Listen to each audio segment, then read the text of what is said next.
All right, I think we are good to go. I sent it all out, and as you said, people will start joining. So, yeah, first of all, Thomas, thanks for having me, man. Rent the Riches, R2R, we are way back, and a lot of it is actually really relevant to the gaming industry and GameFi. So, I guess maybe let's start there. Um, Little known fact, you were an early whale just like me, and you were actually responsible for naming the VIP chat in Splinterlands, right? Yeah, funny thing is, I think Splinterlands launched like right in the middle of the bear market too during that time, and For sure. I whaled up on all of their decks, even the gold set, and I think it was Matt approached me and was like, "Bro, like, you got an epic deck, and everyone is going crazy like the stuff you got." And he's like, "I'd love to give you the honors of naming, like coming up with a name for something. I forgot exactly what it was, like a group. He was going to talk about like some elite group, and I was like, I'm about to have my son born. His name is Maverick. Let's just call it Maverick. And he put it together. It worked perfect. I think the group was called Monster Mavericks, if I can Yeah, remember. Yeah, 100%, man. Yeah. Yeah, and no, that's how it went down for sure. Yeah.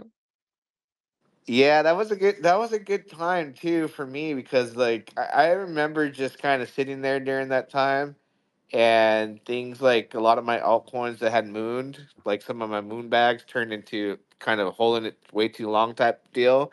And I got caught up with playing the card game, collecting at the time before there was actually PvP, and I was having a lot of fun. Kind of got my mind off of that. But is that your? Because I know we're gonna talk about honor versus madness. Is that your inspiration as far as coming up with this? Because they look very similar, so I would imagine it's gonna be a direct competitor. But what inspired you with this project mostly? Yeah, no doubt, brother. So again, a lot of you know we go way back, and I just want to have that quick story, as I thought it was pretty crazy how this all has come together. And yeah, I mean, I have seen the potential and power in GameFi from day one. The bad news is that a lot of projects aren't actually able to deliver on that because we've gotten into this vicious cycle of play to earn. And obviously, in crypto, that is really the only platform with blockchain technology and what it offers to the gaming space where play to earn is an actual thing. However, that makes it very unsustainable in the long run. And Splinterlands is a great example. I love Splinterlands. I still have a you know a six-figure deck value in all the cards that I still own in Splinterlands. And I think that they're making amazing moves to get away from the play to earn model. But with our experience, we have learned from all the things that these protocols and platforms have done wrong. And yeah, I mean, 100% we are inspired by all the TGCs, trading card game, and even all the way back to Magic the Gathering. I mean, again, another very little known fact about how crypto and these sort of games go hand in hand. Mount Gox is that stands for Magic the Gathering Exchange, and the original Bitcoin exchange in Mount Gox was a lot of players that were exchanging Bitcoin for Magic the Gathering cards. So it's pretty crazy how it all comes together. And Magic the Gathering is the original competitive trading card game, outside of like Pokemon or Yu-Gi-Oh or some of those. So again, it's pretty crazy how it all intertwines. And yeah, I mean, we're learning from all the past mistakes of these platforms, and we're really going after what we're calling play to own rather than play to earn, where you are able to own your assets in the game and eventually rent them or sell them to other players, but you're not extracting value from the ecosystem, on a long term basis. So does that make sense, brother? I think you're probably bullish on that idea, knowing all that you know about play to earn and how they can be great in the short term, but the long term they really struggle. So play to own. versus play to earn. So you're talking 100%. like a staking mechanic of some sort, or like I own a particular set of cards, and based off whatever the stats are, or whatever it may be, you earn off what you possess as far as these cards and Yeah, characters. totally. So we can go into that a little bit. So there's actually two mechanisms, and again, this is why I personally am so bullish on the way we have the in-game economics figured out. Is the main focus of the game will actually be towards fiat and players that just want to buy into the game and play. So the game overall will be free to play, but in order to really, get all the cards or play at a competitive level, you will have to buy card packs. So that mechanism is identical to a lot of the other games that are out there. However, we're not forcing people to go through crypto. We're giving them the option to spend actual fiat as a Web 2 game. Which again, some people just want to play the game and don't care about the ownership. Which to each their own. Obviously, us being crypto nerds, we love the idea of decentralization and asset ownership. But the whole idea is that we make a fun game that people want to play first and foremost. And although that sounds like an obvious, a lot of other crypto games have not done that. So that again is really really powerful in terms of market share and a player base. And then we will have another option where those that do own or have a wallet and know about crypto, they'll be able to buy NFTs that they actually own. So, and then in the game, it doesn't matter whether you own the in-game assets or the NFTs. It will recognize your assets and allow you to play. And then we'll also have an option for, like a marketplace. And obviously you can buy and sell your NFTs on that marketplace as well. So it will be a fully functioning ecosystem, both from the fiat side and from the crypto side.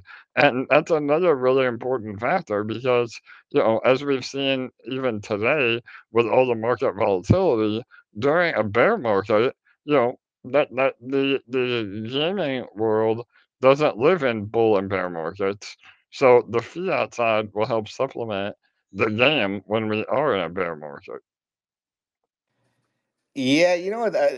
What I'm also looking at too, I think what's important, especially when it comes to mixing up crypto when it comes to games, is and going back to Splinterlands. I remember early on they had approached me to be like a private investor. They had known that I had came across some money, and they had asked me if I wanted to invest. And I know they approached other people and they, probably struck deals. I ended up passing on it, which later I was like, oh man, I could have had a piece of that. But I think their launch wasn't as successful as it could have been had they had the approach that I see that you guys are taking. So I don't know if you want to talk about it now, but the articles that are going around right now that the Telegram group that I was posting earlier, you guys have something up with YGG Brazil group, For uh, sure. which is not like going to like a Thomas G and asking, "Hey, can we get some money to back us?" This is like these guys are a team of people that are when it comes like to like their 3D animation. I'm looking at they were a part of Dumbo, the Lion King, Dragons, a lot of big time movies. I even seen Pirates of the Caribbean. So these guys are a serious team that you guys are teamed up with. That's going to really help you at launch. That's to me that's impressive what you're able to do before the fact. Yeah, no doubt, brother. So I love this. We'll transition into this for sure. So two things. Number one, as far as the rollout, you're 100% right. And so what happens is usually with GameFi projects like this, even the big dogs like Gods Unchained or Illuvium or Axie Infinity, I mean, they are heavily, heavily funded by VCs. And we could have absolutely gone that route. We could have gone to the big VCs. But the issue with that is, well, a lot of things, but I'll try to keep it as short as I can. Number one, you have a lot of supply in a very small amount of people's hands. And not only that, but you are usually giving these VCs at least a 50% discount at absolute minimum. Sometimes it's even, a 10x uh, discount on, the actual seed round that they're getting in it. And so a VC's job is to make money. They don't care about the game. They don't care about the community. All they want to do is get their 10x and move on. And unfortunately, that really destroys the momentum of a lot of these GameFi projects. And even with that, they still end up doing an average of 400x. So obviously, there's a lot of manipulation behind that. It turns into a bit of a pump and dump, from the VCs themselves. But with us, we're doing it very differently. And again, this is why we've come to the R2R community. We've handpicked about 25 of our most loyal communities that have supported what we have done for the last 2.5 years. And we're essentially giving all of you the opportunity to be a VC. And, we are giving about a 10% discount rather than, a 10x discount. And although that's important, it really it is bullish for the price appreciation as well, because people aren't going to be dumping on each other in the beginning. We're going to be all holding to get to the 10, 20, 100x, 400x even. And so it just makes things a lot healthier in terms of the token economics, and it still gives plenty of upside potential to all those that are getting in now. And we're also not doing a large vesting schedule either. So typically, with a VC um, arrangement, or even pre-sales similar to what we have, you have to hold your tokens for up to a year. And obviously, a year from now, we may see, the bear market start to come around again. So we're giving everybody their tokens on launch date of the TGE, which is in October. And even with the market the way it's been, I think that we can all agree that by October and moving into the beginning of next year, that's when the real bull market actually kicks in. So our timing is super, super powerful. And we've learned from a lot of the other launches, like you said, Splinterlands, Gods, actually, all of them have launched their tokens in the end of a bear moving into a bull market, which again is great timing for us. So that is the opportunity in terms of the pre-sale. And then your other question was leading more into the gaming studio. So yeah, I mean, again, we're not playing around. We've hired one of the best gaming studios money can buy. They've already been working on the game for about a month. We went through about a 70 day what we call pre-discovery phase, where we talk about what we want the game to be. We work on the different concept art and really get a great vision of what we want. And then it moves into production. So right now we're just starting the production phase, and that's where all the artwork that you've seen. We've already released some animations. That is the game studio already working on this, and yeah, I mean, it's really powerful because they already have distribution and contacts within the Web2 gaming world to where we will hopefully be able to publish the game on Steam, which is the number one distribution platform for games like this. And because we're having that the NFT and crypto side is not mandatory, then those platforms are a lot more friendly to launching a game. And yeah, I mean, as far as marketing to the real world gamers rather than crypto gamers, they bring a lot to that as well. So we're really excited. And although it's definitely not cheap, it's a lot more efficient than having our own crypto developers try to build a game where they have no idea about how to build a game. They're more focused on the crypto side. That is also really a big difference because we're going after an actual game studio building this out for us. So does that make sense? Yeah, and just looking at the things that you've posted out there, I've had to shift my mindset because I look at pre-sales, even during a bull market, but during conditions like right now, and I go, well, let me hold off and see what the market decides and let the sell off, and I'll buy for cheap. But in this case, you're looking at if you determine that you want to go into the GrimGold private sale, you have these what you would call bonus incentives that you have offered, like with your Totally. mystery box and your alpha access key. Those are two things where I was just like, okay, so you do benefit from participating, and you could actually end up getting something pretty exclusive that can have some value. Like you'd get, as somewhere I read, get one box per 5,000 contributed, but then there's a limit to 125. Yeah, So no doubt. So then that's a really great point, bro. So again, I mean, we all know, the volatility of any kind of token like this. The decision you have to make is, do I want to get involved in the pre-sale, or do I want to just wait and buy on launch? And there really isn't a right or wrong answer. In my personal opinion, I think the obvious answer is the pre-sale, just because number one, you're guaranteeing the lowest price. Number two, the CGE is only about 2 months away, so you're not really having to lock up your capital that long, which again is another negative.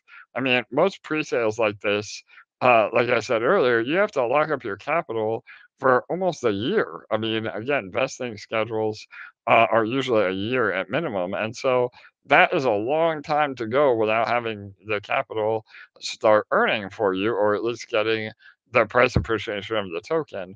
But the number one factor is all these additional bonuses. And, you know, for those that have followed our own AMAs or have looked through some of the documents on um, the Medium article, similar NFTs. So, again, just to recap, anybody that contributes at the $5,000 level, for every 5,000, you will receive a mystery box, and that mystery box gives you one out of three, again at random, but you are getting at least one of those. It's a legendary, a gold foil legendary NFT, and similar NFTs would even arguably have more supply than what we are giving, have gone for literally tens of thousands of dollars. So not only are you getting the potential price appreciation of the token, but you may be able to make even more money on the NFTs without ever having to sell your token. And that is just so bullish, and why doing it this way has is going to be really healthy for the token economics.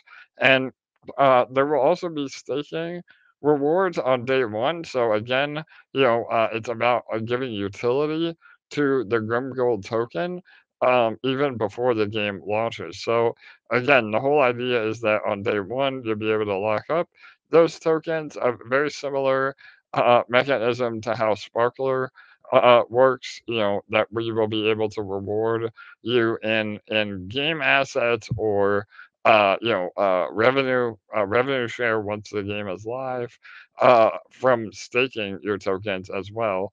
And a few months after TGE, you will also be able to use your tokens to buy in-game assets. So we'll do our first pack sale, for those that actually want to play the game. Or even if you don't want to play the game, you want to earn by flipping the NFTs. I mean, again, arguably, a lot of the whales in Splinterlands and these other games made way more money flipping cards than they did actually playing the game.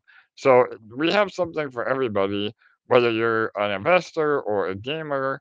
or a trader, I mean, it will all play into the healthy economics of the entire ecosystem, Yeah, I made a fortune flipping those cards, and the gold foils were extremely valuable for sure. early on, and then I was looking down the road, like when I forgot about the game, it just had just whatever I had left over. I was like, man, if I would have hold that gold foil, I could have sold it for way more.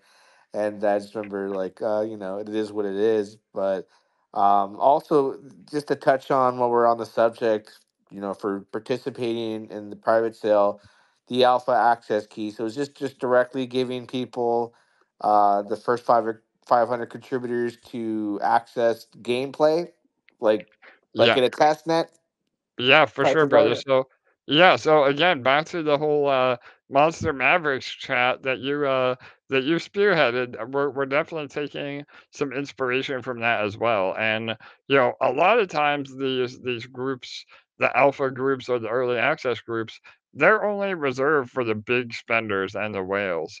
Well, we didn't want to gatekeep anybody based on what they're able to contribute and wanted it to be much more about engagement. So, yeah, no matter what you contribute, as long as you're one of the first 500 people to go into the pre-sale, you will also get an alpha access key, and this will be an NFT on its own that, again, you're able to even sell to other players. And it will be essentially our VIP program where you will get access to a private chat. You will be able to play the game before anybody else. And the most value in my eyes is you will actually be able to have one-on-one communication with us on building the game.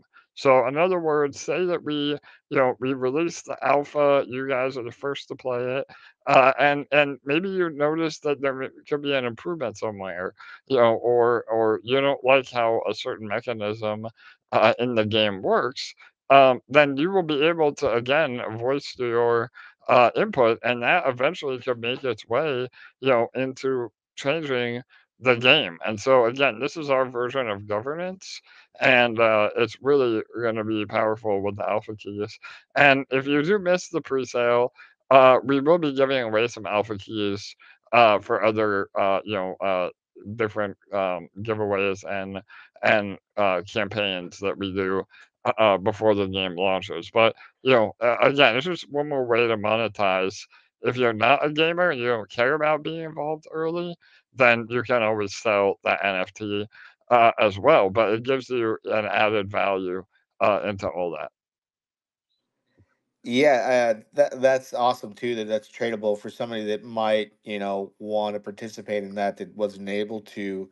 for sure. And the thing I want you to touch base on too, because I think a key selling point for the GrimGold private sale is your perspective trajectory that you guys posted, where you got to deliver this to people to let them know, like give them the example. It shows AXS that was like 133,250% price gain Yeah, with a nine point totally. seven billion dollar market cap.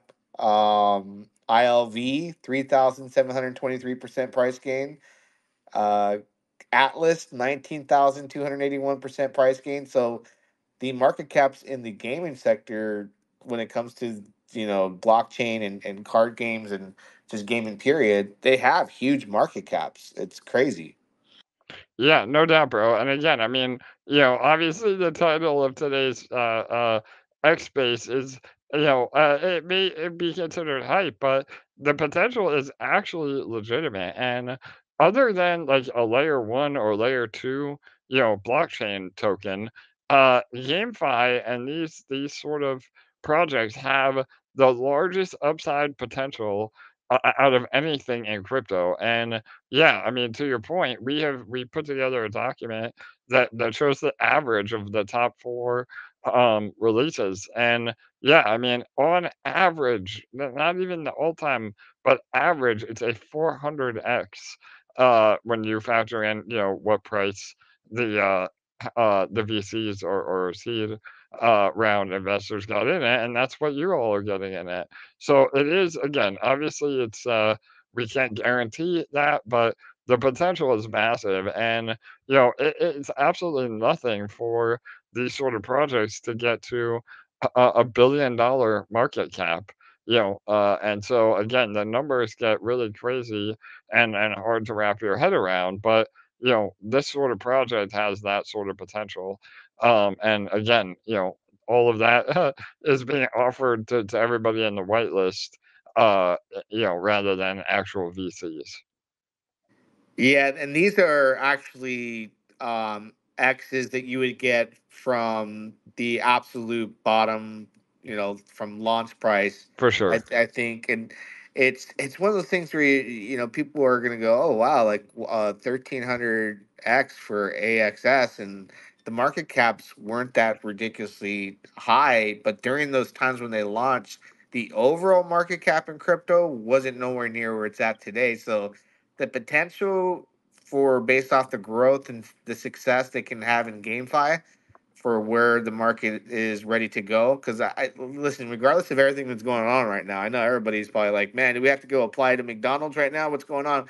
I still think the market is going to Totally. head into a bullish time, but the market size all around, there's more money to go into, projects like yourself. And if they had launched during now, their X's could be double. That AX SX could go from like a could have been a 1300 if they launched today in today's type of market with the market caps where they're at, could be like 2500x. So to me, it's the sky's the limit for potential. 100x is very conservative, so I like Totally. that. Yeah. No, It's I realistic. Yeah, no doubt. And again, I know when we start talking these crazy numbers, people think, there's no way, but I can assure you, and again, I know you come from experience as well. We every market that we experience this bull and bear cycle, it gets more and more crazy about the amount of money entering and the amount of potential that there is. And again, we are going to be really, really careful in the amount of supply that we release. When we do have TGE, we will have a very a nice starting liquidity, but it won't be a liquidity that isn't movable. Meaning, sometimes when you launch with too little liquidity, the one bad actor or one early whale sells, and it can wreck the whole project. So you want to have deep liquidity, but you don't want to have too much liquidity, because the more liquidity, then it's really hard to get the multiple X's. So again, no other gaming project really understands that.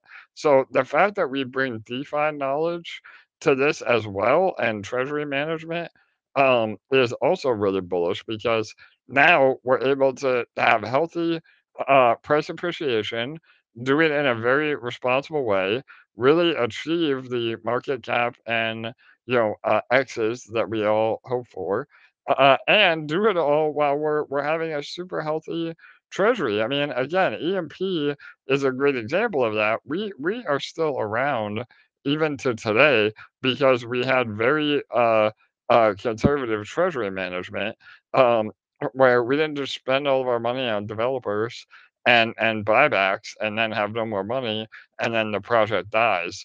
We're able to take the funds that we collect through the pre-sale and leverage that into, you know, multiple X's of our own in the treasury, and then be able to pay for game development and rewards and, marketing and everything that people want, without touching the principal of the company and the reserves, which again, no other protocol has that sort of expertise, in terms of a gaming project. Oh, absolutely. And the audience that was from Splinterlands, they know who you are. They know For who sure. you are for years. People know me and other people that are going to migrate over. They'll still play Splinterlands, but they'll come over because I'm looking at you guys posted like the gold foils. One sold for 32,000, 50,000, and then you have a legendary that sold for 76,000, 60,000 listed from Splinterlands. And I remember those numbers were real. and how For sure. crazy parabolic they went. And these were really before I even saw Board Ape Yacht Club NFT happen. These were the first NFTs to really be in existence early on in crypto, and for them to see them go to those prices and really sell at those prices, and how they evolved. There's a lot of people that are going to be excited from Splinterlands. Are going to come over knowing that, hey, this is our second opportunity to get in early, because there was people that bought the tops on these NFTs that were looking like, hey, I wish I would have been like AJ and Thomas, who bought a bunch of packs and got these cards for pennies to the dollar, literally, and made so many X's, because the games was ridiculous with the NFT cards.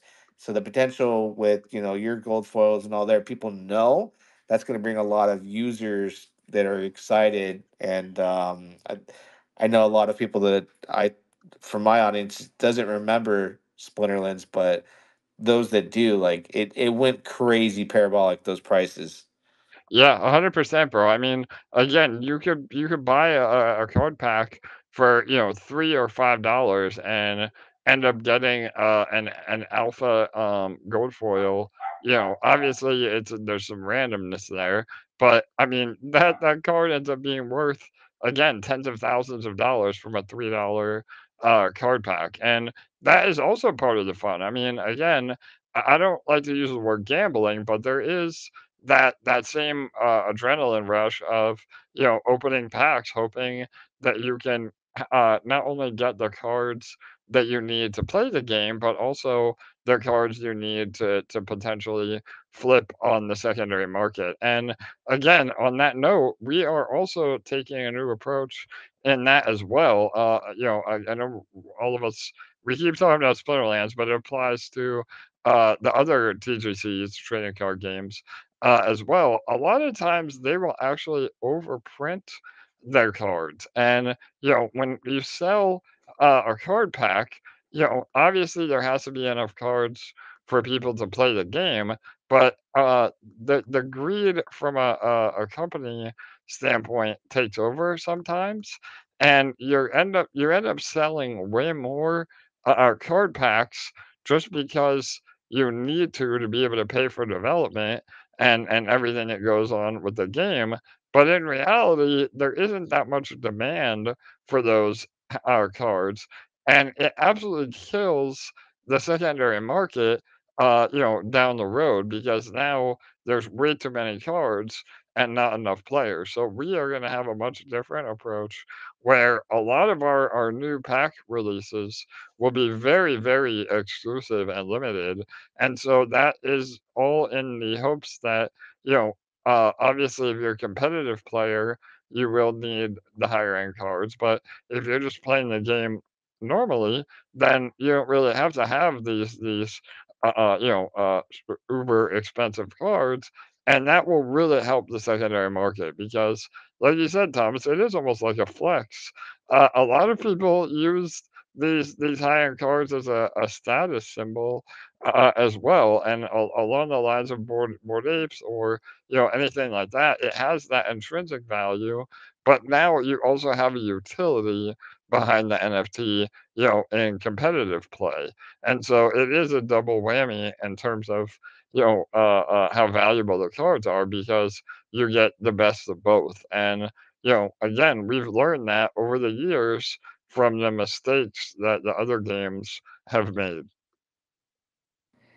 Yeah, and all these things are important factors, and I think one thing that people are probably thinking as they listen, they're probably going, well, I can. And if you've read any of the articles you've listed, it talks about the GrimGold GG token will be in ERC20 on Ethereum.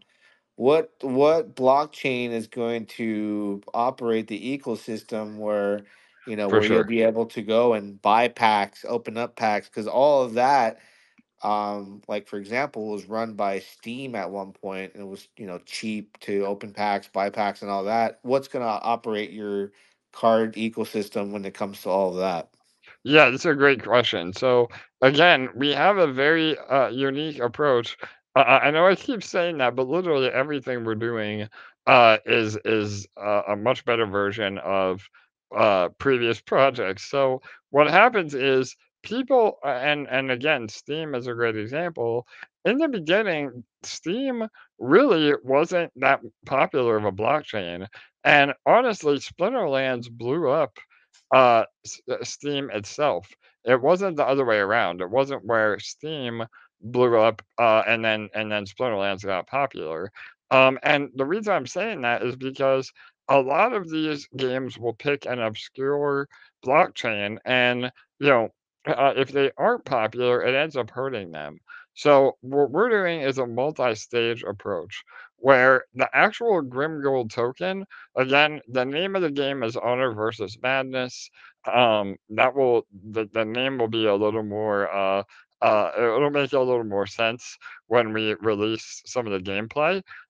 There will be a madness mode, again, some alpha for you. So that is where the name comes from. But the token itself, GG, which again is also stands for good game. So there'll be a lot of Twitter marketing around the call sign. But yeah, GG or GrimGold is the token for the game. So I just want to clarify that. But the whole idea is that we're launching GrimGold on Ethereum mainnet for TGE.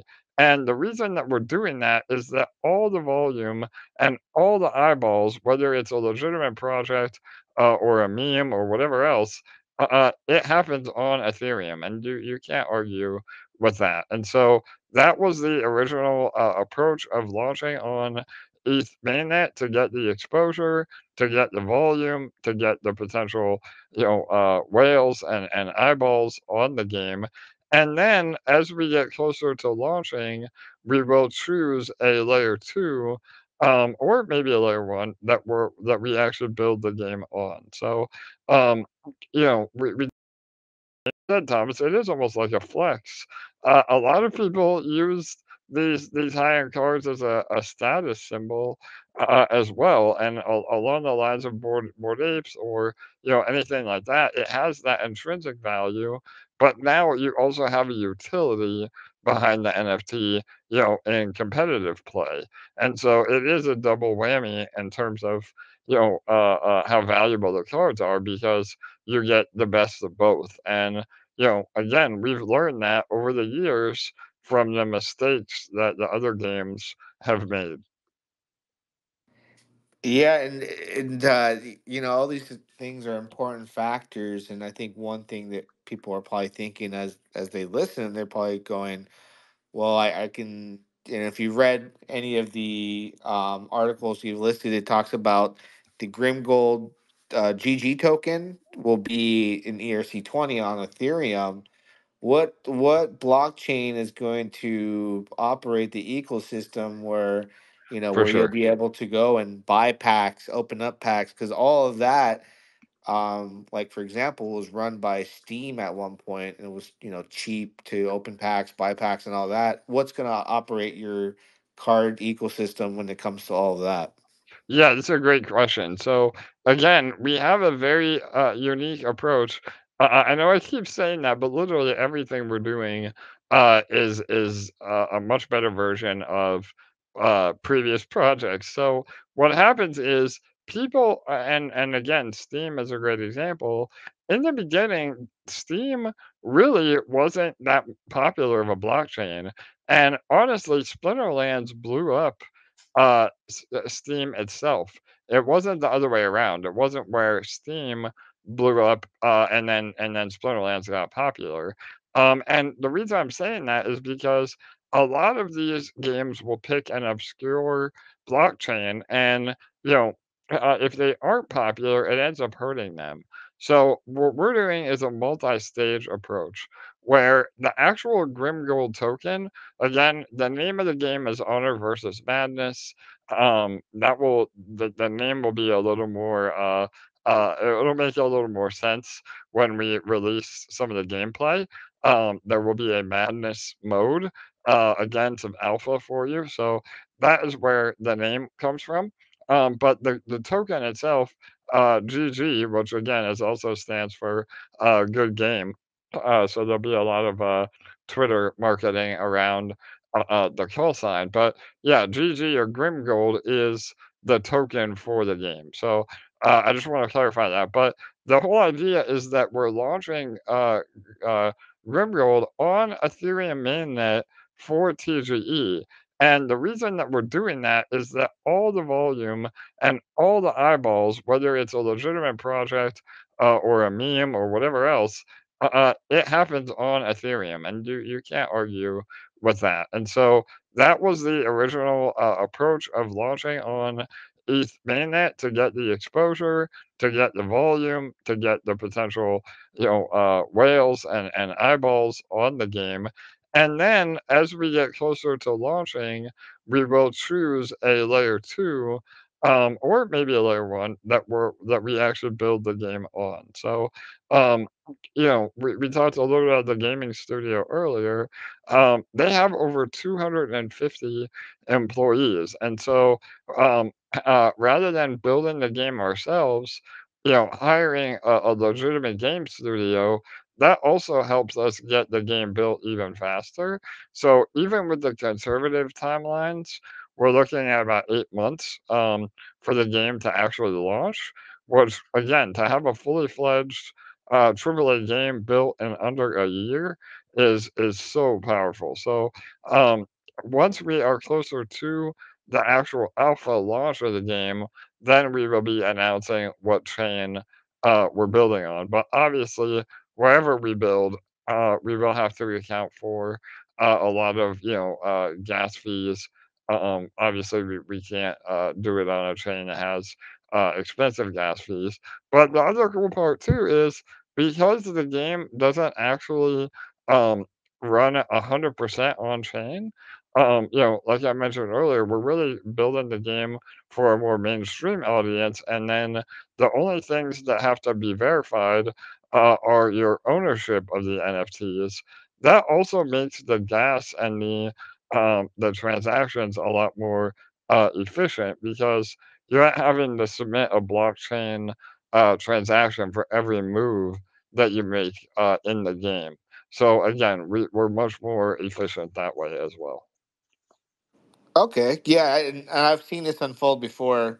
Prior to the game being released and determining the blockchain, my experience was even early on. Once you have your cards and your NFTs, before there was a marketplace, people were trading peer to peer, and there was like a middleman that you would talk to on Discord For sure. and Steam, and they built like an auction system.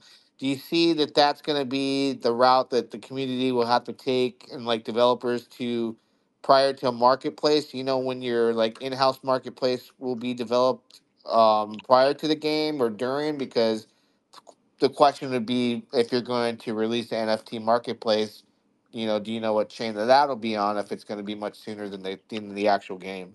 Yeah, no, again, bro, great question. So, yeah, I mean, obviously, again, what is it? Invention is the mother of necessity.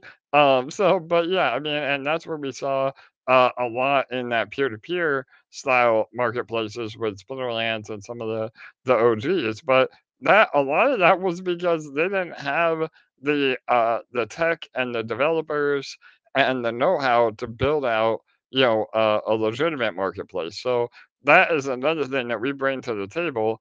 I mean, obviously, the game itself will be built with the game studio, but anything in terms of actual on-chain development, we already have a massive dev team that has built, Fusion and SparkSwap and bridges and dexes, and we have all the infrastructure that we need to build a marketplace out.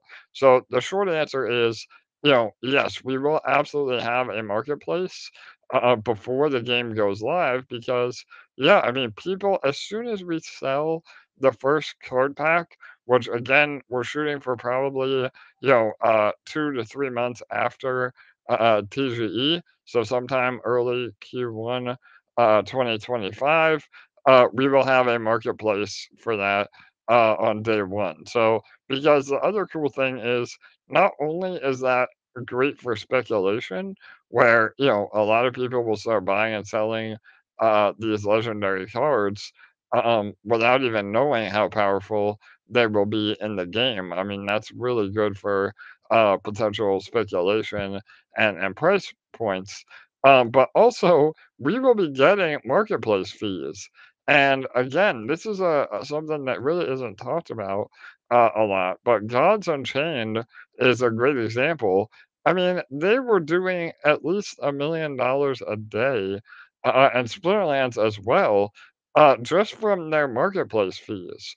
So that again can really support the token price or further development or marketing or whatever needs to happen just from the marketplace fees and the fact that we will have our own marketplace and people aren't going to OpenSea or other competitive marketplaces. That means that we keep all that value in our own ecosystem. Oh wow! Yeah, that's a lot of volume to collect fees. I wasn't aware of the volume at its peak as far as all that. For sure. I didn't really follow it. I definitely remember the peer to peer trading period and time of that, and that was very interesting to find somebody you can trust. And thankfully, I was able to find some people that I knew through Steam. But yeah, yeah, that's very innovative to be able to utilize fees. For sure. So again, that's just one more thing that we have, on in the repertoire, to actually make this, really sustainable moving forward. So what is your how do you picture everything playing out in the next coming, because I think the private sale starts in about 4 days, right? So private sale starts. When will it end? And then you have the TGE date and all that. Yeah, 100%. So again, everybody wants to know how do I ape, right? So yeah, I mean, obviously, with the relationship we have with R2R, you guys have been so amazing and supportive over the years. We're offering all of you the whitelist spots. So how this works is, and again, we can post the link in the description, or you can join the R2R Telegram to get access, or just go to the actual Medium article, and you will fill out a Google form. We're already about 75% of the way filled, even now. So timing is of the essence if you want to make sure that you get in. But what will happen is you have to sign up for the whitelist first. So first and foremost, you would go to the Google form. You would be open and honest. Again, lying about your allocation doesn't help you or anybody else. It just the more accurate you can be, the better. You would select how much you're willing to put in, and then we will follow up with you. Again, don't get scammed. It will be Crypto Babe. LA, our team member, will follow up with you. We'll let you know that you are on the whitelist and confirm your allocation. Again, she'll never ask for you to send her money or to connect to any other website or anything like that. But once you are on the list, then yeah, the actual pre-sale happens on Friday, this coming Friday, the 9th. And we are shooting for the opening of the pre-sale around 9 a.m. So again, whatever you are in the world, you'll have to figure that out. But the whole idea is that because we're using a whitelist, you will still be able to get in. The only thing is if you're going for $5,000 or more, or you want the alpha access key, it is important that you're ready when the countdown timer ends, so that you can get in and do your best to guarantee that you're going to get one of those items as well. So that is the only time sensitive part. But we're hoping that the whole pre-sale will be filled within a matter of hours. So, but it will be open for at least 24 hours if those on the wait list aren't getting in that time. But yeah, it'll be super easy, super straightforward. Hopefully by tomorrow, we'll be able to release the presale page, and that will have all the info on it. A countdown timer, and a way the way that you can actually deposit into the presale. And we are accepting stables, so USDT or USDT on BNB, Ethereum Mainnet, Arbitrum, and Base. So you have plenty of options for wherever you have your funds. Excellent. And just from my experience and the way my brain pieces this together, like I said from previous projects, is it's a no brainer for me to go in with the $5,000 contribution plus to try and score one of these exclusive legendaries, because I think below that I'm gonna have to wait for price appreciation as far as the GG token. For But sure. I know that an exclusive legendary, and this is not financial advice, this is from my experience, just the one legendary could make this entire journey a free ride from just that one card. And then I'm still holding the token, and then anything else I got on top of that. So that's my approach. Is I'm looking at trying to score me one of those because of the value they could be would be in my eyes could very easily outpace a $5,000 investment. And then my tokens, I can hold them for the long run, because I try to make everything in crypto a free ride by swing trading, so that my moon bag is literally on the house. So that's how I'm going to play it personally. Like I said, not financial advice, but that's from my experience and how I'm going to look at things, approaching this. Yeah, no doubt. And again, not financial advice, and obviously, the future, nothing in the future we can guarantee. But with all the expertise that we have, all that we've learned from these other protocols, the immense value that the NFTs carry with a low supply and the exclusivity. Again, remember, the three available cards that you could possibly get in the mystery boxes, they will never, ever, ever be available again. And if one of those cards end up being needed for competitive play, or maybe just the animations of those cards are just that amazing that people have to have them, that would do wonders for the value. And if people aren't willing to sell those cards, then the value only goes up. So it's the classic supply and demand. And again, even if you aren't able to come up with the 5K, and want to still get a piece of it, the token itself is still very attractive. And again, we have everything in place that will promote multiples going into the future. Again, not financial advice, but even if just staking the token, once that is live, I mean, that could also give you some incredible upside as well. Like, again, an example, just really quick.